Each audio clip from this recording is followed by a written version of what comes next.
Kuula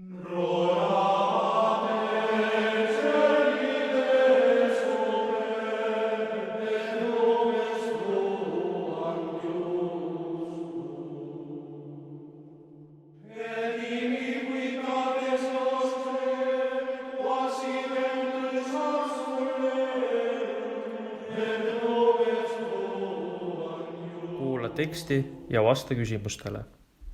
Varakristlus oli väga askeetlik ja just sellepärast varakristlikul jumalateenistusel kasutatud psalmilaulud ehk psalmoodiad olid lihtsa või isegi primitiivse viisiga, sest lihtsus sobib askeetlike põhimõtetega hästi. On selge, et sellistes varakristlikes vaimulikkudes lauludes olid esmatähtsad sõnad, mida hääldati, mitte muusikaline kujundus. Askeetliku kristliku jumalateenistuse pooldajad viitasid evangeeliumi Johannese ütlusele. Algul oli sõna ja sõna oli isandal ja sõna on isand.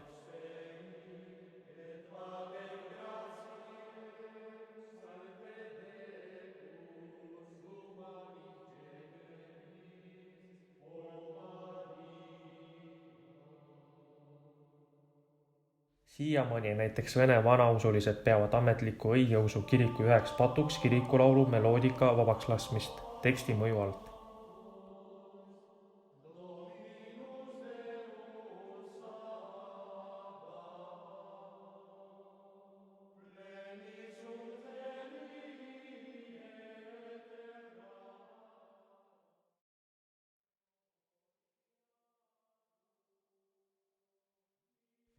Ja nüüd küsimused. Esimene küsimus. Kuidas saada aru mõistest askeetlik eluviis? Teine küsimus. Mis on psalmoodia?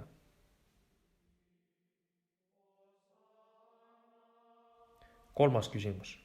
Kes on Johannes? Kuidas see nimi kõlab vene keeles? Neljas küsimus. Kes on vanausulised?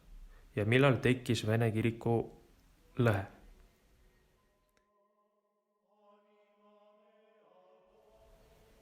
Viies küsimus. Nimeta 2 varakristliku kirikulaulu olulist tunnust.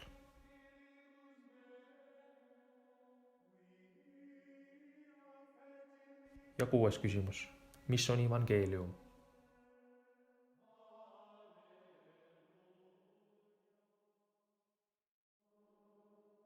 Jätkame teksti kuulamisega. Muusikateadlased leiavad, et varakristlikud vaimulikud laulud olid laenatud vanajutide ohvriteenistusest.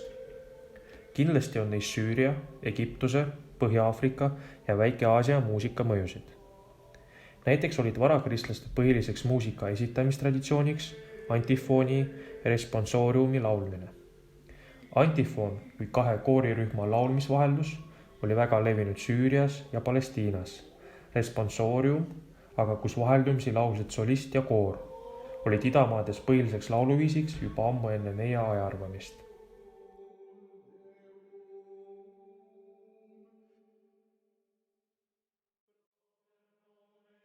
Ja nüüd küsimus. Mis on antifoon ja mis on responsoorium?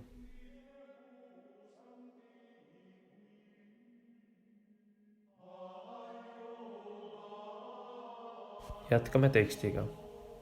Aja jooksul hakkas psalmi laulmine ehk psalmoodia arenema 2 erinevas ja võistlevas suunas.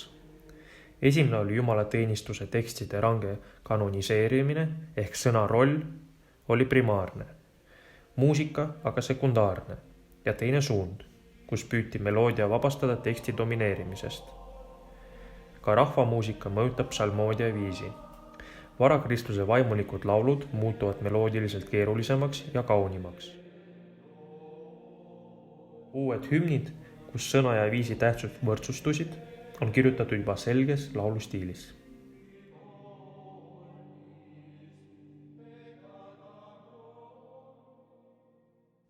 Ja nüüd küsimus. Nimeta ja iseloomusta kirikulaulu arengu 2 erinevat suunda.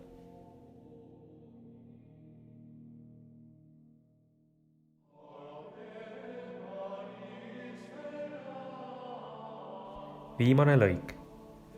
Varakristlikul jumalateenistusel osalesid, see tähendab laulsid kõik kogukonna liikmed, kuid kirikulaulu viisi keerulisemaks muutmisega hakati koolitatud lauljatest puudust tundma. Kirikute ja kloostrite juurde tekkisid laulukoolid, kus õpetati laulmist. Jumalateenistusel võisid nüüd laulda ainult õpetatud lauljad. Kogudus aga võis kaasa laulda kindlaks määratud osades.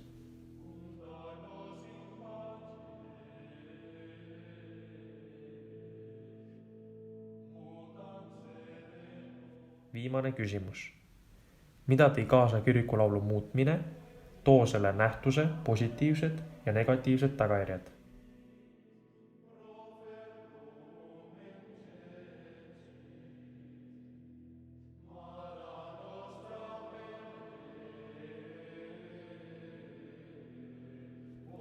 Kuula kristluse levikust Eestis.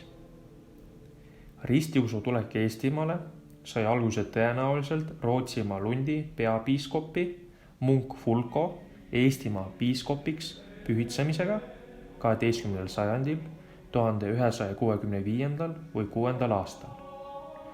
16. sajandi teisel veerandil jõudis Saksamaalt Liivimaale Martin Lutheri usuuuenduslik liikumine, mille tagajärjeks oli protestantliku ehk Lutheri kiriku tekkimine ja levimine Eesti aladel katoliikluse kõrval.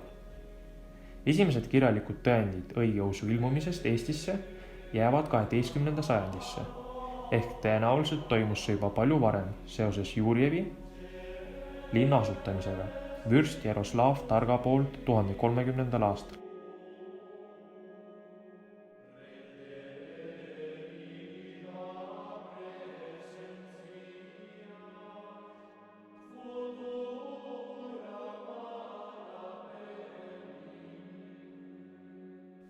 Kodus uuri välja Statistikaameti kodulehelt, millisel kristluse usu suunal on Eestis hetkel kõige rohkem järgijaid.